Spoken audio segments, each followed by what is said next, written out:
Hey everyone, this is Mike. Today we're going to be talking about the new Skysteel tools that came out last week for the crafter specifically. I haven't done the gatherer one yet, I'm going to do that one later today. But I made my first crafting Skysteel tool, so I thought I'd kind of talk about it. Whether or not you want to get it, macros, all of that kind of good stuff. So just like with last time around, we're going to be going back to the Skysteel manufacturing this time around. We're going to be looking at oddly specific materials exchanged. It's going to be a kind of collectible system this time around, rather than just make a bunch of high quality items like it was last time.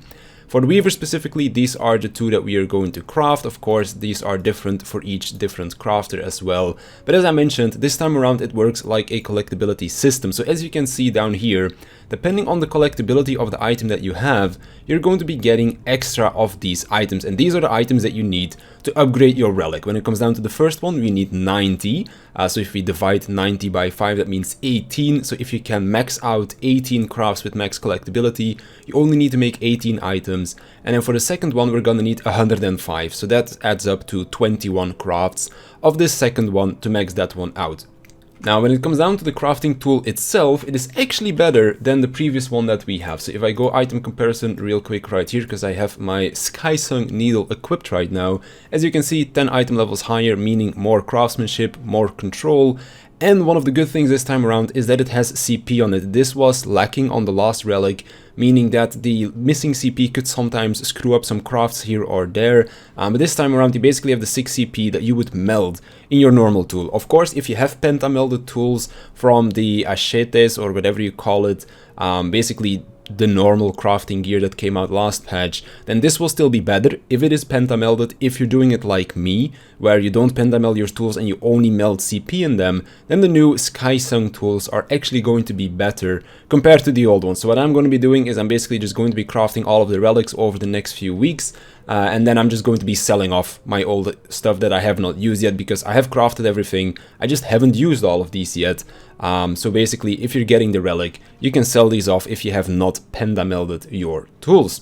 So when it comes down to the macros, I've basically got one macro that works for both of the two different crafts. The only thing that's different is that we do need a high quality ingredient for the second craft. So for the first one, I have a failsafe version of this one as well. I'll leave a paste bin in the description down below. Basically, you can follow the normal macro and just let it do its thing, but I've made it so that it's a failsafe where right before you press Bjerregods, it cuts off. So if you land on a perfect proc, you just, or excellent I believe it is called, if you land on excellent, you just immediately use Bjerregods. If you don't land on excellent, you use your great strides and then use Bjerregods. And then you also use a careful synthesis to finish off the craft. I'll also show my stats on screen real quick. Of course, your stats may be different a little bit, so do make sure that you put this into a calculator or do the trial synthesis first to make sure that it actually works for you, of course. But this is the macro that I have been using. I've been able to get everything 100% done, like maximum collectability with these crafts.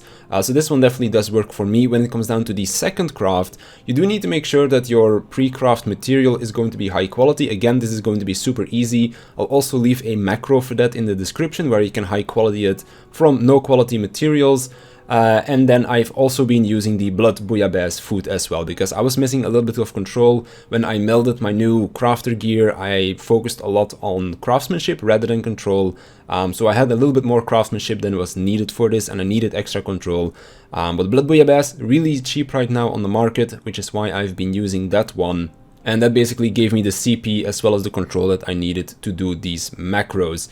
Again, all of the macros are in the description. I've basically just been using the same one for both of these different crafts. Only thing that is different is that for the second craft, the more difficult one, I am going to be making a high quality version of all of my ingredients to make sure that I hit that maximum collectability. At the end, I would rather spend a little bit of extra time just making very easy crafts high quality for the pre-craft, rather than having to spend extra yellow scripts to basically craft extra versions of the collectible that I need for these Skysteel tools. Again, just like last time, we do need a extra special item that you can get either through using yellow scripts or by using Sky Builder scripts, I believe they're called. Basically, if you're doing the Ishgardian restoration, you get a lot of scripts over there as well. You can use those scripts to get the material needed for the Skysteel tools. If you just want to do it on a week by week basis, like I'm going to be doing it, then you can just do your weekly turn-ins with your custom custom deliveries, and then you can get your yellow scripts that way, and then you can use the yellow scripts to buy the items that are necessary for these Skysteel tools.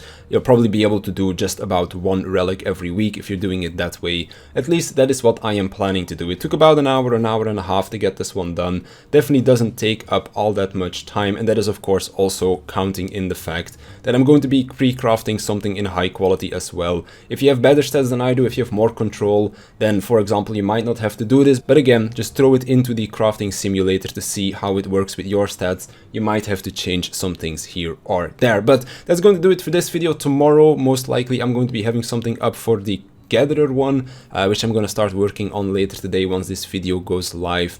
And then I'll probably have a video on that tomorrow, how that all works together. But that's gonna be it for me. I want to thank you for watching. I want to thank my Patreons for supporting me, and I'll see you in the next one.